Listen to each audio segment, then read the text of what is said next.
business because it was they suspected a massive movement of Fulani towards the Enugu Benue boundaries, particularly somewhere in Apa, issues, and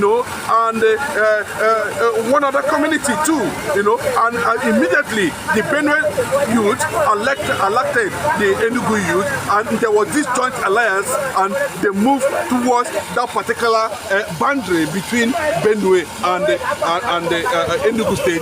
And from what we are gathering, it was a massive, direct engagement, direct attack. No retreat, no surrender, according to those youth from the report we are getting from that environment. There was massive,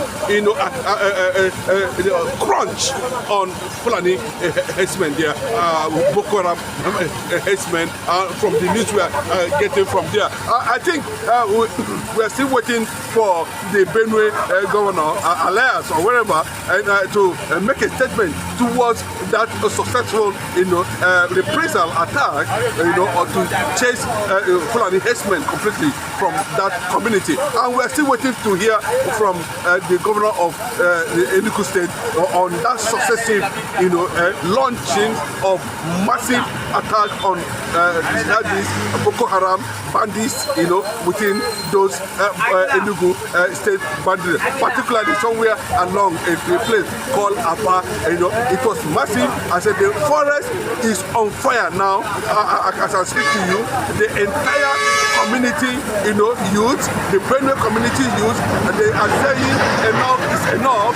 They can now come out and defend themselves. We saw what is happening, around the issue of Fulani herdsmen. It is becoming a life-threatening extermination of indigenous people in their respective communities.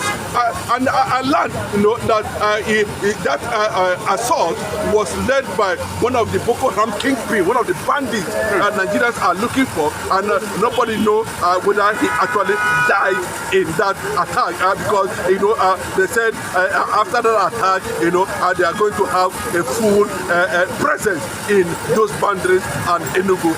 But thank God they never waited for the Nigerian army, they never waited for the Nigerian police, they never waited for any government. The alliance, of Enugu and Benue youth was something to be celebrated. According to the report, in fact, the Boko Haram, all of them currently on the run, because everything that had to do with their camps, their sites, their network, was totally eliminated, burnt by this angry youth who can no longer tolerate the continuous killing of their people seamlessly.